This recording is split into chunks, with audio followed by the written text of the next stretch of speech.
3-0 na ang NLEX Road Warriors. Mukhang unti-unti nang lumalabas ang Coach Jimmy Alapag effect. Tatlong sunod na panalo agad ang NLEX matapos talunin ng Titan Ultra, Terra Firma at dominanting 114-75 win laban sa Macau Giant Pandas. Sa tatlong laro pa lang, kitang-kita na ang pagbabago sa sistema. Mas mabilis ang ball movement, mas maraming player ang involved sa opensa at ang depensa nila ay mas agresibo. Laban naman sa Macau, umabot sila ng 30 assists habang 63 bench points ang naitala. Patunay na hindi lang isang player ang umaangat, hindi buong team ay nag-aambag para sa NLEX. Mas organized na ang NLEX ngayon kumpara sa nakaraang conference. Hindi pa sila perpekto, pero kung magtutuloy-tuloy ang chemistry at execution nila, pwede silang maging isa sa mga dark horse ngayong season. Naramdaman na agad ang buong liga ang lakas ng pagbabalik ni Coach Jimmy Alapag sa PBA nang gabayan niya ang NLEX Road Warriors sa 114-75 na panalo laban sa guest team na Macau at panalo sa Terra Firma at Titan Ultra.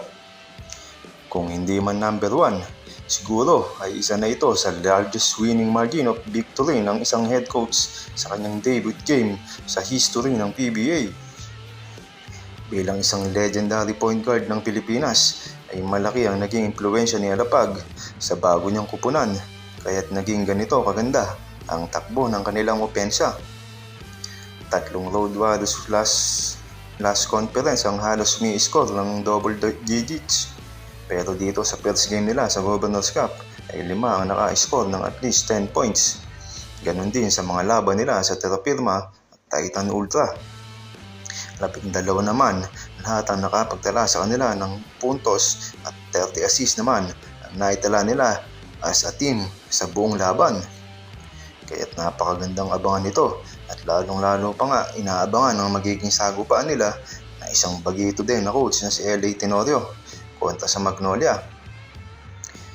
Ito nga si Jimmy Alapag ay napakalaki na naging impact niya sa NLEX dahil ngayon nasubaybayan niya ang mga batang player at napaganda pa ang paghawak niya dahil nga sa naipakita nilang panalo ngayong conference.